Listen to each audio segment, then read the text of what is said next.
Jim from Pure Jeevan. It's Making It Monday. So what we're going to do today is play around with some fermented food, some cultured vegetables. Now, we really haven't written or blogged or videoed too much about cultured vegetables in the past here on Pure Jeevan, so this is a whole new area for us. We're actually kind of beginners at this, but this is technically a raw food, so this is an area we do want to cover. This issue's come up for us recently because, as some of you know who have been following Pure Jeevan's blog, Wendy's been dealing with Lyme disease.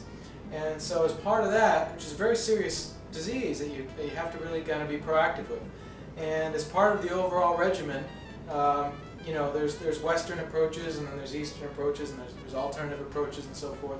But Wendy's trying a more holistic approach, which is going to involve a regimen of antibiotics. And she's also doing some alternative things, and part of that is to maintain a healthy internal environment in terms of the bacteria that you have going on inside your body. And so we really decided that you know, eating some fermented foods such as you know, kimchi and sauerkraut and some pickles, homemade pickles, and maybe some other things like kefir, vegan, was something we wanted to explore. So what you're going to get from us is a complete newbie guide to making this. Now, this might not be the definitive guide because there's people out there who specialize in this and they've devoted their lives to it. We're not those people. But we are going to kind of show you what we're doing. All right, so here's a head of cabbage. It was a small head, believe it or not, that we just shredded up. And I'll give you a close-up shot in a second. I'll come over there with it.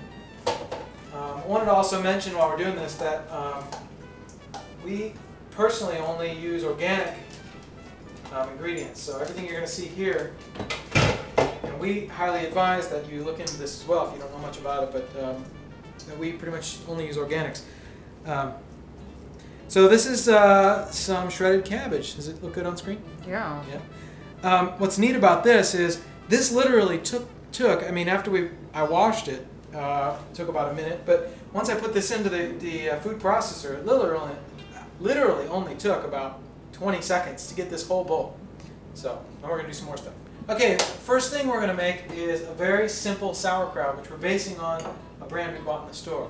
So the first thing we did is we took some of that shredded cabbage that we just showed you, and when you do this, you really have to pack it down in the jar. So we're just making a small jar to test. We have some bigger jars for some other stuff.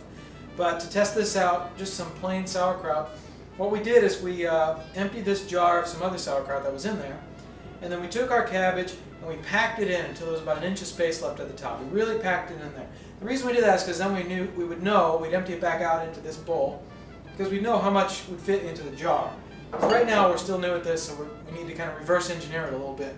So what we're going to do is, so right now we had some, what I call the starter, which was the leftover sauerkraut juice from another sauerkraut we bought, an organic raw sauerkraut juice.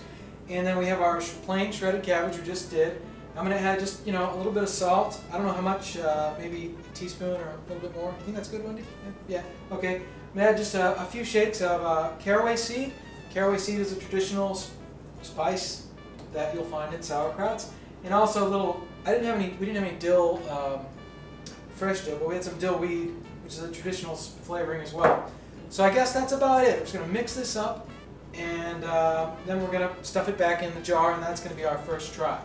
Okay, so I haven't quite put it back in the jar yet because I wanted to add a couple more things. Another thing that we're doing that we've learned is before you put it in the jar, you want to spice it up a little bit, you know, to taste. So what I did is I added salt and the caraway and the dill, you saw that. But then we tasted it. You want to taste it before you put it in the jar, we've been told, because I guess one of the trade secrets is if it tastes good before you put it into the jar to ferment it, in other words, if it tastes good before it's fermented, then it's going to taste good after it's fermented as well. So you want to get it to a point where you would probably eat it just like that, raw, right away. So what we did is we tasted it and we said, yeah, it's just not enough salt, not enough spice. So we spiced it up a little bit, and we got it to where it tastes pretty good raw. So we're going to go ahead and ferment this now. Another thing I wanted to say, another important point is, Julia, get back, sorry, my dog is curious. Yeah, another point I wanted to say was, when I was showing before all of these ready-made preserved fermented foods, cultured vegetables, you might have a point of, why don't you just go buy them at the store all the time? I mean, if they're already available, why don't you just go do that? The answer is, I mean, look how much, you know, a head of cabbage is, what, a couple of bucks, and you get all this. Those jarred preserved foods, while they're wonderful in quality and they're wonderful in terms of health and nutrition, you know, they're pretty expensive. I mean, you're talking literally maybe 10 to 20 times cheaper to make your own. So that's why we're doing it, just for economy's sake. So I would advise for you to get into it and learn it. You don't have to, but you can really save a lot of money if you know you're going to be eating a lot of fermented food. So it's an economics thing as well. Okay, so here is the first batch. Does it look good on the screen, Wendy? Can you see? What we did is we jammed it all in there, and then we found that the top really didn't have enough brine. Sorry, the top really didn't have enough brine, so hopefully this isn't a screw up, but what we did is we added some spring water on top, and then we took, the book we were looking at said to take a cabbage leaf, roll it up and put it in top, and then screw the lid down on it, and that holds everything down underneath the juice level. So hopefully that'll be a good thing. So this is our first batch. Okay, so now we're making some kimchi. What we did is we took a commercially available kimchi, one of the organic varieties we had shown you earlier, and we kimchi is the recipe. Kimchi is a traditional thank you. Kimchi is a traditional Asian fermented food. It's kind of like sauerkraut, except for it's a little more spicy. So as you can see, what we have is regular cabbage, Chinese cabbage, we have carrot, we have some leek in there, and just to be a little quicker, instead of using fresh garlic and fresh ginger and cayenne, I'm going to go ahead and use some powdered organic spices. So I'm just going to literally add some garlic in there. Well, is it too much, Wendy? Wendy thinks it's too much. I like garlic. I really love garlic. Just a little bit of ginger. I'll try to go easy on this ginger. Just enough to, think that's good? What do you think? I think it's good. Yeah. And then some cayenne, just to give it a little kick. So I'll try to ease this down too. I like it a little more than Wendy does. I like spicy foods. And then some salt, right? You think some salt? I think some salt. So maybe just a nice pinch of salt to get that going. And now we're going to pack this into a jar. Okay, as I said before, mix, taste. Mix, taste. Don't bottle it. We're learning this, I mean, this is only our second trial of fermented food, and we've already learned this lesson big time. You can't just put it in the jar. You got to taste it, because when we tasted the first time, the one I showed just a minute ago, we had way too much leek in there. I guess a little leek goes a long way, so remember that. What we did is we had to add some more salt. We added some more cabbage to try to dilute that leek.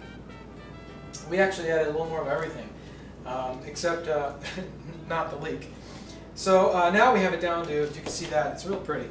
And it tastes pretty good. So we're going to go ahead and stuff this in the jar. Okay, so here it is, 8:15, so I think we were about 45 minutes or an hour or so into this. But this is our second one. This is our kimchi, which I think turned out pretty good. This is about 2 liters of it. So, I mean, looks pretty good. And we put the cabbage leaf on top to hold it all down in. And I think the shape of the jar turned out to be beneficial to us, because it just held the cabbage leaf down. And it held it all under that juice level. So I guess we're going to have some fermentation going on this week with this stuff. That's great. Our sauerkraut seems to be holding in there, so we'll see how that turns out. Doing a video on how to make kimchi is probably viewed as largely ridiculous by most people in Asia. This is such a fundamental thing.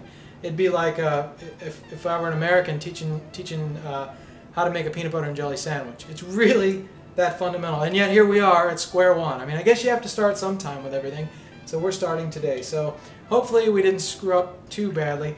I think it looks pretty good, and I think, you know, it looks pretty appetizing to me. I think we'll just have to wait and see.